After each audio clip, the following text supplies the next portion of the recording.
يبدو ان الراجل شايفنا وشايف سيد معوض وشغله في النادي الاسماعيلي حلوه من احمد حسن، انما خد فاول وهدف جميل جميل جميل جميل من زيدان.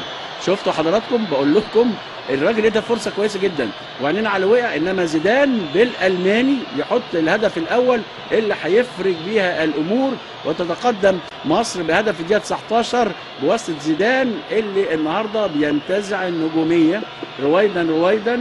زيدان هنشوف ادي كره اتعملت هنا فاول اهو، ادى الفرصه. يا سلام على الحكم ويا سلام على بلال، على زيدان. يا سلام يا سلام على على الكرة الأوروبية السريعة، لا عدل ولا بص ولا أي حاجة، ببطن رجله نشن وقال لهم بقى كفاية عليكم كده، 20 دقيقة عدت وإحنا متعادلين. لأ، وتتلعب الكورة جميلة جميلة من زيدان في الدقيقة 20 من الشوط الأول.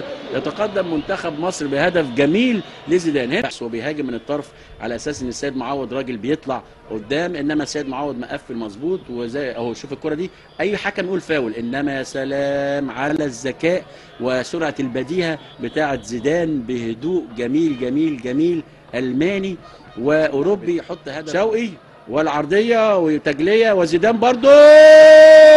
زيدان يلاعب موريتانيا. زيدان بيفرض نفسه في هذا المكان.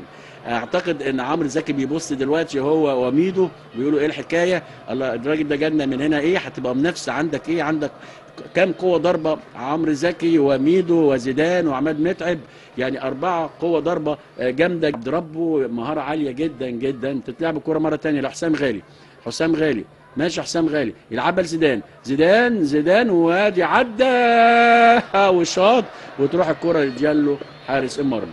اذا زيدان بيحاول الظهور اكتر واثبات اكتر، بس لازم زيدان بقى جنبك واحد اسمه عماد وجنبك واحد ورا اسمه حسني، لازم تلعب معاهم لانك انت قادر انك انت تمشي الكوره معاهم كويس قوي. نشوف زيدان راح له فين ويلعبها لزيدان، انما اراها وادي زيدان خطفها من ولد مبروك زيدان. ويا سلام لو شط على ضمان.